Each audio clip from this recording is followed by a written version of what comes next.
L'actrice Hayden Panettiere brise le silence, révélant que lorsqu'elle n'était encore qu'une jeune star adolescente, on l'a conduite dans le lit d'un homme mystérieux, très célèbre et nu, alors qu'elle se trouvait à bord d'un yacht de luxe.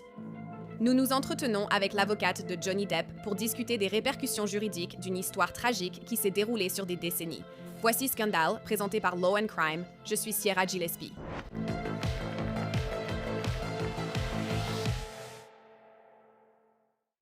Hayden Panettiere. Oserais-je dire l'une des coqueluches de l'Amérique? L'Amérique la connaît depuis son enfance avec des films comme Le plus beau des combats. Et quand on pense à cette adorable petite fille aux cheveux blonds bouclés, celle qui tenait tête à Denzel Washington dans ce classique du football tant aimé, cette petite fille, et maintenant les allégations qu'elle vient de révéler. C'est écœurant, c'est le moins qu'on puisse dire. Dans le podcast On Purpose with Jay Shetty, juste cette semaine, Hayden s'est exprimée au sujet d'un incident terrifiant survenu pendant son adolescence, où elle aurait été conduite dans une petite pièce à bord d'un yacht, littéralement en pleine mer, et placée dans un lit avec un homme plus âgé complètement nu. En plus de cela, Hayden dit que cet homme était extrêmement célèbre et que les choses auraient pu prendre une tournure encore plus inquiétante. Avant d'entrer dans toutes ces allégations, laissez-moi commencer par établir le sujet de l'histoire d'aujourd'hui.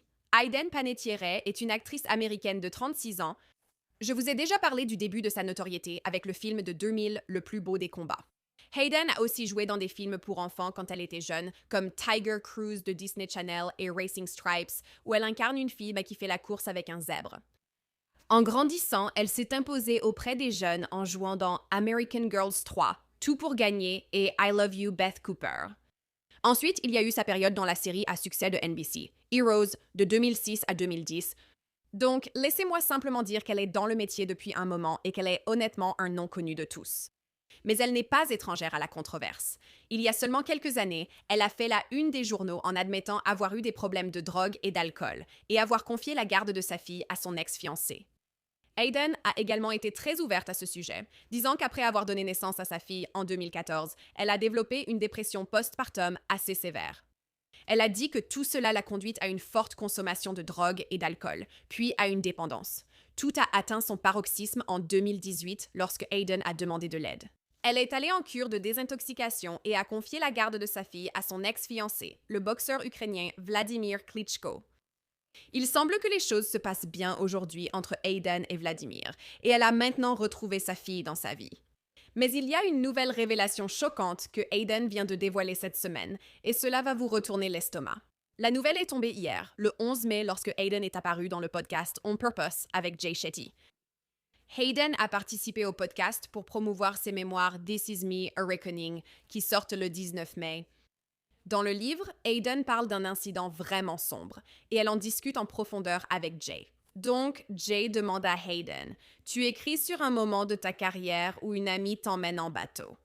On t'emmène dans une pièce avec un homme plus âgé et on te demande de te livrer à des actes sexuels. » Je veux dire, le fait que j'avais 18 ans, même si j'avais déjà vécu tant de choses et que je pensais être tellement mature à 18 ans, tu sais, scientifiquement, on sait que le lobe frontal ne se développe pas avant 25-26 ans.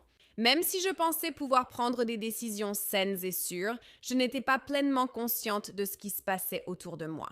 Et ce n'est que lorsque je me suis retrouvée dans des situations compliquées que j'ai réalisé que ma perspective avait complètement changé et que j'ai compris que j'étais en danger.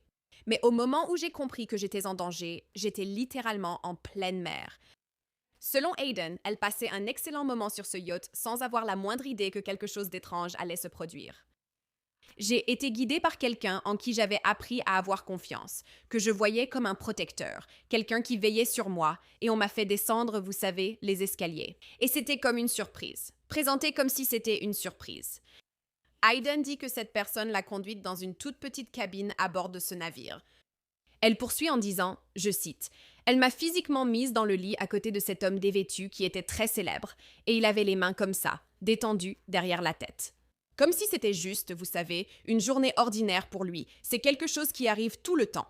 Hayden a attendu que la personne quitte la pièce, puis a décidé d'agir. Elle a dit, je cite, « Ce lion en moi, ce feu en moi, mes cheveux se sont hérissés et je suis devenue féroce. Je me suis dit, ce n'est pas en train de se passer. » N'ayant nulle part où me cacher, j'ai pris la fuite et je me suis cachée partout où je pouvais sur le bateau. Impossible de sauter à l'eau pour fuir à la nage. j'ai compris que personne ne ferait preuve d'empathie envers ma situation, que cela ne leur était pas nouveau. Concernant cette trahison, Hayden a déclaré « C'est décevant qu'on vous laisse tomber comme ça. On m'avait déjà tellement déçu. » Et que lorsque vous trouvez vraiment quelqu'un en qui vous avez confiance, vous vous accrochez à cette personne de toutes vos forces et vous vous sentez tellement chanceuse. Donc être trahi comme ça, c'est vraiment un sentiment horrible. Et ce n'est pas la première fois que nous entendons des allégations vraiment troublantes venant d'Hollywood. Donc, bien sûr, cela a fait la une des journaux. Hayden est venue dans le podcast pour promouvoir ses mémoires, où elle évoque aussi cet incident présumé. Mais même si elle essaie d'attirer l'attention et la presse pour les ventes de son livre à venir, ces allégations restent tout de même déplorables. Techniquement adulte, elle restait adolescente lors de cet événement. Et même indépendamment de l'âge, tout cela ressemble fortement à une mise sous emprise, voire à une possible agression sexuelle en préparation. Heureusement, d'après ce que Hayden a dit dans ce podcast, elle a pu s'en sortir, mais il reste encore tellement de questions sur ce qui aurait pu arriver ou sur les répercussions possibles. Alors passons à notre interview pour aller encore plus en profondeur. Waouh, ces allégations sont vraiment choquantes. Et c'est difficile d'en parler, mais je veux vraiment comprendre les éventuelles implications juridiques. Alors accueillons notre invité du jour. C'est l'avocat Ben Chew, que beaucoup connaissent pour avoir représenté Johnny Depp lors d'un procès suivi par de nombreux d'entre nous il y a quelques années. Merci Ben d'être là aujourd'hui dans Scandale. Et je suppose qu'on va commencer par tout ça, parce que tu étais au premier rang pour ce procès que le monde entier a suivi et qui a passionné tout le monde. Essentiellement parce qu'on connaissait tous Johnny Depp grâce au film Au tapis rouge. Voir ce qui se passe à huis clos a vraiment suscité l'intérêt du public. Beaucoup connaissent maintenant Hayden Panettiere grâce à ses films et séries. Et elle nous donne en quelque sorte un aperçu des coulisses d'une accusation, tu sais, du côté sombre d'Hollywood. Donc, pour commencer, quels sont tes ressentis par rapport à tout ça? Heureux d'être de retour avec toi. Je pense comme toi que c'est un événement incroyablement choquant à entendre en 2026, surtout quand il s'est produit il y a seulement 18 ans. Je veux dire, c'est le genre de choses qu'on imagine s'être produite à Hollywood il y a 50 ou 60 ans, à l'époque dite de l'âge d'or d'Hollywood. Pas quelque chose qu'on pense voir arriver dans ce siècle, et pourtant, apparemment, c'est bien arrivé. Et c'est vrai, tu soulèves un point tellement important ici parce que quand on regarde les annales de l'histoire et, tu sais, Hollywood, ce n'était pas toujours facile pour les femmes ou même pour les hommes en général, mais c'est quelque chose qu'on a entendu, tu sais, à l'époque de Judy Garland ou d'autres, toutes les choses terribles qu'ils ont dû endurer. Apprendre qu'un tel événement s'est produit ce siècle-ci alors qu'elle n'avait que 18 ans encore adolescente est vraiment choquant. Donc, je suppose qu'une de mes questions, et la question que tout le monde se pose, c'est qui est cet homme? Hayden Panettiere intervient dans ce podcast et dit qu'un homme très célèbre était nu dans son lit. Qu'en penses-tu? Pourquoi n'a-t-elle pas dit son nom directement? Eh bien, elle a peut-être hésité à le nommer pour éviter des conséquences juridiques, parce que s'il était nommé, il se sentirait probablement obligé d'agir contre elle d'une manière ou d'une autre. Au minimum, il nierait et créerait une controverse à laquelle elle ne voudrait sans doute pas être réduite. Et je peux comprendre ça aussi parce que maintenant, par exemple, quand je pense à Rose McGowan, je l'associe d'abord au mouvement MeToo plutôt que, tu sais, à Scream, Joe Breaker, tu sais comment ça s'appelait? Charmed, la série dans laquelle elle jouait. Je la considère comme une militante, ce qui est positif. Mais j'ignore si c'est ainsi que Hayden Panettiere souhaite être perçue. Et en même temps, ben, ça s'est passé il y a environ 18 ans maintenant. Donc, le délai de prescription, est-ce qu'il est dépassé? Des poursuites judiciaires, voire pénales, sont-elles possibles ici? Eh bien, ce serait compliqué en raison de plusieurs facteurs. Premièrement, comme tu l'as dit, le délai de prescription. Tu demandes si ce délai peut être suspendu dans ces circonstances. Je sais que tu as couvert de nombreux cas et possèdes une grande expertise dans ce domaine. Une autre complication ici serait le fait qu'elle avait 18 ans et n'était donc pas techniquement mineure. Donc cela compliquerait vraiment les questions juridiques ici ainsi que les considérations liées au délai de prescription. Il y aurait aussi d'autres considérations de fond. D'après le récit, il n'est pas clair dans quelle mesure il y a eu contact physique ou si elle a pu s'extraire courageusement avant qu'il n'y ait une quelconque agression ou contact. Ce n'est pas clair pour moi d'après ce récit. Oui, donc elle en a parlé dans un podcast et a évoqué cette situation dont, je crois, elle parle dans son livre, qui doit sortir ou être publié, je crois, le 19 mai. En vérifiant mon calendrier, je pense que ça sort la semaine prochaine, mardi. Désolée, je vérifiais. Donc, il se peut qu'elle entre plus dans les détails dans le livre, et là, elle en a juste parlé brièvement. Mais d'après ce que nous savons, elle a essentiellement été conduite dans cette pièce par sa mentor, une amie, quelqu'un en qui elle avait vraiment confiance. Elle entre dans la pièce. Une célébrité nue, un homme très connu, était dans la pièce. Selon elle, dans le podcast, il ne s'est rien passé. Elle s'est enfuie en courant. Mais supposons que cela se soit produit, vous savez, dans le délai de prescription. Imaginons que cela se soit passé en ce moment même. Cela pourrait-il encore mener à une accusation criminelle, étant donné qu'il était un grand? C'est une excellente question, Sierra. Et tu peux imaginer que si tu représentais l'acteur, tu pourrais très bien avoir plusieurs moyens de défense sur le fond. Par exemple, il se peut qu'il ait cru de façon subjective qu'elle faisait cela de son plein gré. En d'autres termes, ce n'est pas clair. Du moins, à moins de lire sa biographie, il se peut que son mentor ait fait cela de son propre chef ou lui ait laissé entendre qu'elle était une participante consentante. Donc, il y a beaucoup de questions factuelles qui devraient être clarifiées avant d'envisager une action pénale en mettant de côté la prescription ou même une action civile. D'accord. Parlons maintenant du volet civil. Est-il possible qu'elle engage une action civile ici sans le nommer? Je sais que dans certains cas, il y a des situations de type Jane Doe. D'habitude, c'est pour la survivante ou la personne qui est victime dans tout cela. Mais pourrait-elle, je veux dire, si elle devait engager une action ou décidait qu'elle voulait le faire, elle devrait mentionner son nom, n'est-ce pas? Eh bien, c'est très intéressant. Je veux dire, j'ai été impliqué dans plusieurs affaires de John Doe et Jane Doe et les questions sont fascinantes sur le plan juridique. J'ai défendu une affaire en Virginie où le plaignant a procédé sous le nom de John Doe. Le défendeur était identifié nommément et nous avons réussi à obtenir du tribunal que, dans ce cas, John Doe soit lui aussi identifié nommément. Il y a de véritables questions d'équité lorsque l'une ou les deux parties ne sont pas nommées. Kevin Spacey était impliqué dans une affaire, par exemple, où le plaignant procédait sous le nom de John Doe. C'était une affaire à New York et le tribunal a jugé que c'était injuste pour Kevin Spacey qui faisait l'objet d'accusations particulièrement graves et le tribunal a finalement statué que le plaignant devait être identifié nommément. Donc, ce sont des questions qui seraient âprement débattues si cela arrivait devant le tribunal. Je ne sais pas si Hayden veut vraiment suivre cette voie à ce stade. Cela ressemble à une introduction discrète du sujet dans son podcast. C'est clairement très émotionnel. Son livre sortira bientôt. Et j'imagine que, de l'autre côté, certains critiques pourraient dire « D'accord, c'est un timing intéressant que tu sortes cette allégation à propos de cet homme très célèbre nu dans un lit alors que ton livre va bientôt être en vente. » Oh, c'est vraiment intéressant. Tu penses que c'est quelque chose que les critiques pourraient prendre en compte? Bien sûr. Et je pense que les critiques voudraient probablement, je veux dire, il y aurait un véritable intérêt à découvrir qui est l'acteur en question. Et je peux très bien imaginer quelqu'un lui demander et essayer de la pousser à donner ce nom parce que ce serait certainement digne d'intérêt pour les médias.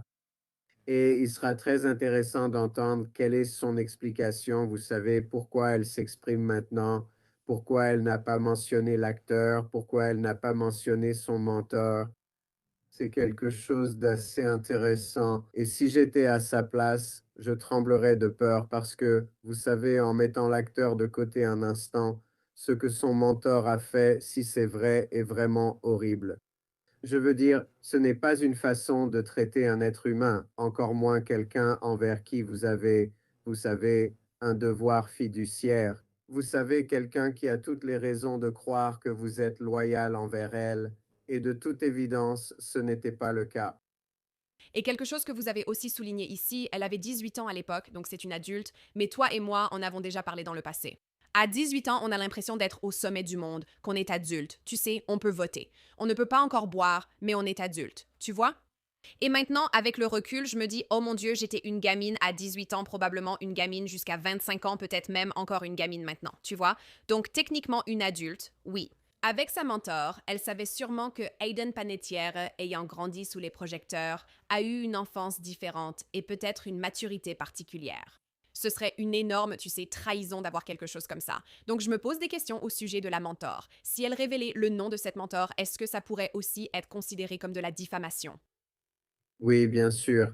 Et cela pourrait expliquer pourquoi elle ne mentionne pas non plus le nom de la mentor. Cela pourrait être diffamatoire. Encore une fois, comme tu le sais, la vérité constitue un moyen de défense contre toute action en diffamation. Donc cela soulève vraiment aussi cette question. Et l'une des questions, bien sûr, la première dont nous parlons avec nos clients potentiels dans les affaires de diffamation, c'est de savoir si c'est vrai ou non, parce que nous avons eu des affaires où nous avons dû procéder à d'importantes vérifications préalables pour vérifier la véracité des faits avant même de nous lancer dedans. Parce que la dernière chose que vous voulez faire du point de vue d'un avocat ou d'un client, c'est d'intenter une action en diffamation et de découvrir ensuite qu'il y a du vrai ou une part importante de vérité dans les allégations. Et ensuite, vous mettez votre cliente dans une position bien pire que celle dans laquelle elle se trouvait au départ. Oui, je veux dire, évidemment, il doit y avoir une sorte d'enquête sur tout cela si elle voulait aller de l'avant avec quoi que ce soit. Et cela m'amène justement à ma prochaine question. Si c'est vrai, et je ne dis pas que ça ne l'est pas, ce que je veux dire, c'est que cela s'est passé il y a 18 ans, donc je pense au téléphone que nous avions à l'époque. C'était probablement un T-Mobile Sidekick ou un BlackBerry, peut-être, tu vois, pas comme un iPhone aujourd'hui où tout est sauvegardé dans le cloud. Il peut être difficile de retrouver des photos ou les vidéos de surveillance, peut-être déjà effacées. S'il y avait eu une preuve ADN, comme tu l'as dit, on n'a rien entendu sur un vrai contact physique ici. Mais pour prouver cela pour Aiden, je ne dis pas que ce n'est pas arrivé. Mais ne serait-ce pas un vrai combat toutes ces années plus tard? Je pense que tu as raison, Sarah. Je pense que ce serait vraiment un combat difficile. Et puis, on se retrouverait avec tous les problèmes de crédibilité que tu as évoqués plus tôt, c'est-à-dire, tu sais pourquoi maintenant? Tu essayais juste de vendre un livre, n'est-ce pas? Tu n'as pas mentionné ça en 18 ans. Tu sais, tu n'étais peut-être pas complètement adulte à 18 ans, mais tu l'étais sûrement à 25. Maintenant, tu as 36 ans. Pourquoi avoir attendu 11 ans de plus? Il y a tant de questions que nous poserions en tant qu'avocats lors d'un contre-interrogatoire. Et au final, tout se résumerait à une bataille de crédibilité entre elle, l'actrice et le mentor. Et l'acteur et le mentor, bien sûr, seraient naturellement alliés dans ce sens parce que tous les deux auraient une véritable motivation pour nier que l'incident ait eu lieu ou s'il a eu lieu, prétendre qu'il a pu être volontaire. Donc je pense qu'il y a de nombreux pièges auxquels elle serait confrontée en tant que plaignante. Oui, Mais vous savez, son témoignage est une preuve, et si un jury la croyait, elle pourrait gagner. c'est délicat. Je veux dire, quand on parle de quelque chose qui s'est passé il y a autant d'années, mais honnêtement, même il y a seulement quelques semaines dans Scandale, j'ai fait un reportage sur comment Ruby Rose s'est manifestée et a accusé Katy Perry en disant, vous savez, il y a des décennies, Katy Perry m'a agressée sexuellement. Maintenant, une enquête est en cours en Australie, là où cela s'est passé. C'est donc possible, même si cela peut être difficile. Et je me demande aussi si peut-être à l'époque, Hayden aurait pu en parler parce qu'elle avait peur pour sa carrière. Je veux dire, on a beaucoup vu ça dans le cas de Harvey Weinstein, où beaucoup d'acteurs se sont manifestés par la suite et ont dit, vous savez, je n'ai rien dit parce que je craignais que ma carrière soit ruinée. J'avais peur d'être mise sur liste noire ou que des accords de confidentialité soient impliqués. Selon toi, il y a 18 ans, cela aurait-il été possible? Oh, absolument. Je pense qu'encore aujourd'hui, cela peut encore être un facteur. Donc, il y a deux choses. Tu as le mentor qui, évidemment, avait beaucoup d'influence sur sa carrière, surtout à l'époque. Et puis, il y avait cet acteur célèbre. Donc, c'est presque deux fois plus intimidant. C'est louable si c'est vrai qu'elle ait eu la force de résister, de se battre et d'empêcher d'autres préjudices, ce qui nous amène à un autre point. Je veux dire, je pense qu'il est concevable, même si son histoire suscite énormément de sympathie, qu'on puisse imaginer un membre du jury, selon la façon dont les preuves sont présentées, se dire, bon, c'est malheureux, mais il ne s'est rien passé. Vous savez, il n'y a pas eu d'agression sexuelle. Il y avait une crainte d'agression sexuelle, ce qui serait terrible. Mais on peut imaginer un juré dire peut-être qu'au fond, s'il n'y a pas eu de préjudice, il n'y a pas de faute. Heureusement, Dieu merci, ce n'était pas un cas où il y a eu, vous savez, une agression ou vous savez, un contact physique grave. Oui, c'est difficile car j'ai l'impression que dans notre domaine, ou pour ceux qui regardent ceci, nous sommes devenus très désensibilisés à des choses comme ce n'était que sexuel, ce n'était qu'un viol, ce n'était qu'un meurtre. Vous savez, ce sont vraiment des choses graves que les gens doivent traverser, auxquelles ils doivent penser, peu importe. Mais nous vivons dans un monde où nous sommes tellement désensibilisés. Pour rebondir, un juré pourrait penser, il ne s'est en fait rien passé. C'était traumatisant et sûrement dégoûtant pour elle, mais elle n'a pas vraiment été touchée, du moins selon ce que nous savons. Donc, encore une fois, ça mène aussi à une bataille difficile. Et cette dernière question que j'ai pour toi est plutôt une question d'opinion. Mais qu'en penses-tu? Je sais que tu as travaillé et côtoyé des célébrités. Pour quelqu'un qui choisit d'en parler publiquement. Je veux dire, Hayden Panettiere était d'abord et avant tout connue comme cette actrice, une enfant star. Elle a déjà été l'objet de rumeurs sur la garde de son enfant, son addiction et tout ce que cela implique. Être quelqu'un qui s'exprime publiquement sur les violences, notamment à l'échelle nationale, peut-il impacter sa carrière selon toi? Je pense que ça aide probablement sa carrière. Je veux dire, ça crée le récit d'une héroïne. C'est une femme qui n'est pas présentée comme une victime. C'est quelque chose d'horrible qui lui serait arrivé et elle s'est défendue. Elle a évité d'être encore davantage victimisée. Donc c'est un récit, je pense, qui la met en valeur et c'est un chemin bien connu. Je pense qu'à ce stade, beaucoup de gens ont parlé de maltraitance. Ce n'est pas une histoire nouvelle. Donc je ne pense pas qu'il y ait vraiment un risque pour sa réputation à ce stade, surtout qu'elle ne cite pas de nom. Oui, et pour rebondir sur ce que tu dis, son histoire est différente de celle de beaucoup d'autres personnes parce qu'elle dit, et l'une de ses citations est: j'ai senti le lion en moi, le feu en moi, et je me suis dit, non, je ne vais pas accepter ça. Et donc, pour beaucoup de gens, hommes ou femmes qui regardent ça, d'accord, si quelque chose comme ça arrive, on peut dire non. On peut se lever et quitter la pièce, ou se cacher, ou peu importe. Donc, je veux dire, je suis d'accord. Je pense que c'est plutôt positif de sa part de prendre la parole et d'en parler, même si elle ne donne pas de nom, ce que tu sais, certaines personnes aimeraient qu'elle fasse. Mais quoi qu'il en soit, c'est une histoire très intéressante. Merci Benchou d'être venu sur Scandale et pour vos explications. Merci, Sierra. C'est ainsi que l'épisode d'aujourd'hui de Scandale se termine pour le moment. Si ce que vous avez vu vous a plu et que vous voulez en voir plus ou me retrouver sur les réseaux sociaux, vous pouvez me trouver sur des plateformes comme Instagram sous le nom de Sierra Gillespie. Merci d'avoir regardé l'épisode d'aujourd'hui de Scandale. Comme toujours, je suis votre animatrice Sierra Gillespie et je vous dis à la prochaine fois.